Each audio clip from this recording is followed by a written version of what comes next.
Hello friends, എല്ലാവർക്കും നമ്മുടെ പുതിയൊരു വീഡിയോയിലേക്ക് സ്വാഗതം.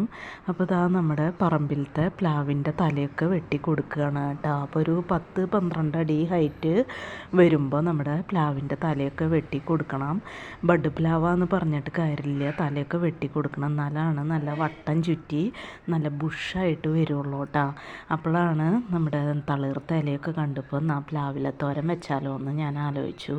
അപ്പോൾ ഇതാ നല്ല കിളുന്ത് തളിർത്ത ഇലകളുണ്ട്. അപ്പം നമ്മുടെ പ്ലാവിലെ തോരന് കുറച്ച് നല്ല തളിർത്ത ഇല നോക്കി കുറച്ച് പൊട്ടിച്ചെടുക്കാം.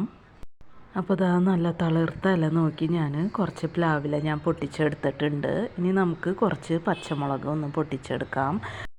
അപ്പോൾ നമ്മുടെ പ്ലാവില തോരന് വേണ്ടിയിട്ട് പ്ലാവില റെഡി ആയിട്ടുണ്ട്. ഇപ്പോൾ പച്ചമുളകും ഇവിടെ റെഡി ആയിട്ടുണ്ട് കേട്ടോ. ഇനി നമുക്ക് തോരൻ ഉണ്ടാക്കാൻ നോക്കിയാലോ. അപ്പോൾ തോരൻ ഉണ്ടാക്കാനായിട്ട് ഞാനിവിടെ പ്ലാവിലയൊക്കെ നന്നായിട്ട് കഴുകിയെടുത്തിട്ടുണ്ട്. അപ്പോൾ അതിൻ്റെ ബാക്ക് ഭാഗവും ഫ്രണ്ട് ഭാഗവും ഒക്കെ നന്നായിട്ട് തന്നെ കഴുകിയെടുക്കാൻ നോക്കുക. വല്ല പ്രാണികളോ മാറാലയോ ഒക്കെ ഉണ്ടെങ്കിൽ അതൊക്കെ നന്നായിട്ട് കളഞ്ഞ് കഴുകിയെടുക്കാൻ നോക്കണം കേട്ടോ.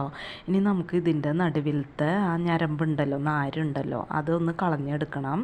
പ്ലാവിലയുടെ നടു പിടിച്ച് ഇല ഇങ്ങനെ കീറുമ്പോൾ നമുക്ക് ആ ഞരമ്പ് നടുവിലത്തെ എടുത്ത് കളയാനായിട്ട് പറ്റും കേട്ടോ. ആ ഞരമ്പ് നമുക്ക് തോരൻ വയ്ക്കാനായിട്ട് ആവശ്യമില്ല.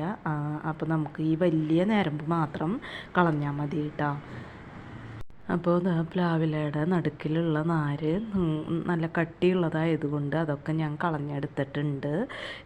ഇനി നമുക്ക് ഒന്നും കൂടി ഈ ഇലകളൊക്കെ നന്നായിട്ടൊന്ന് കഴുകിയെടുക്കണം. അപ്പോൾ ഇതിൽ കറയോ പശയൊക്കെ ഉണ്ടാവും ഇതിങ്ങനെ നാരെടുത്ത് വരുമ്പോൾ. അപ്പോൾ നമുക്കിത് നന്നായിട്ടൊന്ന് കഴുകിയെടുക്കുക. അതിന് ശേഷം ഇത് ചെറുതാക്കി കട്ട് ചെയ്തെടുക്കണം. നമ്മൾ ചീരയൊക്കെ അരിയില്ലേ, നല്ല ചെറുതാക്കിയിട്ടൊന്ന് കട്ട് ചെയ്തെടുക്കണം കേട്ടോ.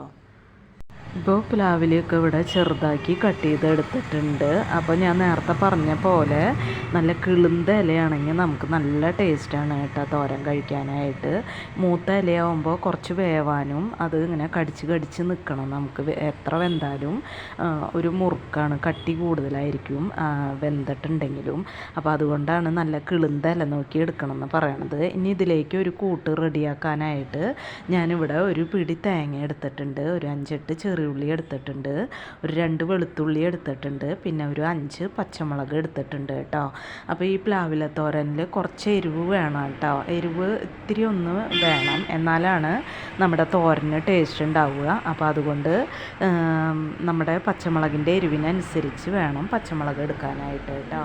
അപ്പോൾ ഞാനിവിടെ തേങ്ങയൊക്കെ ഒന്ന് ഒതുക്കിയെടുത്തിട്ടുണ്ട്. ഇനി നമുക്ക് തോരൻ ഉണ്ടാക്കാനായിട്ട് നോക്കാം. അതിനായിട്ട് ഒരു ചീനച്ചട്ടിയിലേക്ക് ഒരു 2 ടേബിൾ സ്പൂൺ വെളിച്ചെണ്ണ ഒഴിച്ചു കൊടുത്തിട്ടുണ്ട്. വെളിച്ചെണ്ണ ഇവിടെ ചൂടായി വന്നിട്ടുണ്ട്. ഇതിലേക്ക് ഒരു 1/4 ടീസ്പൂൺ കടുക് ഇട്ട് പൊട്ടിച്ച് കൊടുക്കുന്നുണ്ട്. പിന്നെ ഇതിലേക്ക് ഒരു 1/2 ടീസ്പൂൺ ഉഴുന്നും പരിപ്പ് ചേർത്ത് കൊടുക്കുന്നുണ്ട്. പിന്നെ ഒരു വറ്റൽമുളക് പൊട്ടിച്ചിട്ട് കൊടുക്കുന്നുണ്ട്. കടുകൊക്കെ ഇവിടെ നന്നായി പൊട്ടി വന്നിട്ടുണ്ട്. ഇതിലേക്ക് നമ്മൾ ഒതുക്കി വെച്ചിട്ടുള്ള തേങ്ങയുടെ കൂട്ട് ഇതിലേക്ക് ചേർത്ത് കൊടുത്തിട്ട് നന്നായിട്ടൊന്ന് മിക്സ് ചെയ്ത് കൊടുക്കുക. അപ്പോൾ തേങ്ങയുടെ കൂട്ട് ഇവിടെ നന്നായിട്ട് മിക്സ് ചെയ്തെടുത്തിട്ടുണ്ട്. ഇതിലേക്ക് ഒരു 1/4 ടീസ്പൂൺ മഞ്ഞൾപ്പൊടി ഇട്ട് കൊടുക്കുന്നുണ്ട്. പിന്നെ തോരനിലേക്ക് ആവശ്യത്തിനുള്ള ഉപ്പ് ചേർത്ത് കൊടുക്കുന്നുണ്ട്. നന്നായിട്ടൊന്ന് മിക്സ് ചെയ്ത് കൊടുക്കുക.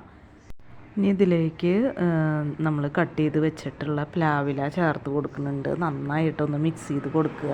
ഇപ്പോൾ പ്ലാവിലയൊക്കെ ഇവിടെ നന്നായിട്ട് മിക്സ് ചെയ്ത് എടുത്തിട്ടുണ്ട്. ഇനി നമുക്കിതിലേക്ക് കുറച്ച് വെള്ളം ഒന്ന് കുടഞ്ഞു കൊടുക്കണം, ഒന്ന് തളിച്ച് കൊടുക്കുക. അതായത് ഇതേപോലെ കുറച്ച് വെള്ളം ഒന്ന് തളിച്ച് കൊടുക്കുക. ഒന്ന് മിക്സ് ചെയ്തതിന് ശേഷം ഇത് മൂടി വെച്ച് നമുക്ക് ലോ ഫ്ലെയിമിൽ ഒന്ന് വേവിച്ചെടുക്കാം. അപ്പോൾ ഇടയ്ക്കൊന്ന് തുറന്ന് നോക്കി ഒന്ന് മിക്സ് ചെയ്ത് കൊടുക്കാൻ മറക്കരുത്. അപ്പോൾ മൂടി വെച്ച് കൊടുക്കണമായിട്ട് മുമ്പ് ഇതിൻ്റെ ഉപ്പൊക്കെ നോക്കി ഉപ്പൊക്കെ ഒന്ന് കറക്റ്റ് ചെയ്തിട്ട് വേണം മൂടി വെച്ച് വേവിക്കാനായിട്ട് കേട്ടോ. അപ്പം ഞാനിവിടെ പ്ലാവില മാത്രമായിട്ടാണ് തോരൻ വെക്കണത്. നിങ്ങൾക്ക് വേണമെന്നുണ്ടെങ്കിൽ ഇതിൻ്റെ കൂടെ പരിപ്പ് വേവിച്ചത് ചേർത്ത് കൊടുക്കാം, ചെറുപയർ വേവിച്ചത് ചേർത്ത് കൊടുക്കാം. അപ്പം നിങ്ങൾക്ക് എന്താണോ താല്പര്യമുള്ളത് അത് വേണമെങ്കിൽ ചേർത്ത് കൊടുത്ത് തോരനാക്കി എടുക്കാം കേട്ടോ. അപ്പോൾ അതൊക്കെ ചേർത്ത് കൊടുക്കുമ്പോൾ വേറൊരു ടേസ്റ്റ് ആയിരിക്കും തോരനുണ്ടാവുക കേട്ടോ.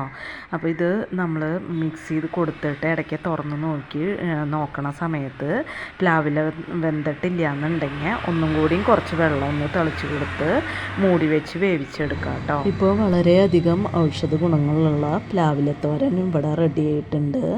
അപ്പോൾ ഇതെല്ലാവർക്കും ഇഷ്ടപ്പെടണമെന്നില്ല, നിങ്ങൾ ട്രൈ ചെയ്ത് നോക്കുക.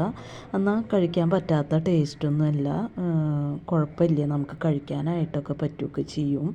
അപ്പോൾ എപ്പോഴെങ്കിലും ഉണ്ടാക്കണമെന്ന് തോന്നുകയാണെങ്കിൽ ഒന്ന് ഉണ്ടാക്കി നോക്കുക, ട്രൈ ചെയ്ത് നോക്കുക, അഭിപ്രായങ്ങളൊക്കെ പറയുക കേട്ടോ. ഒരുപാട് ഗുണങ്ങളുണ്ടെന്നാണ് പറയണത്. അപ്പോൾ ഇത്രയേ ഉള്ളൂ ഇന്നത്തെ വീഡിയോ. ഇനി നമുക്ക് മറ്റൊരു വീഡിയോയുമായി കാണാം. അതുവരേക്കും താങ്ക് യു.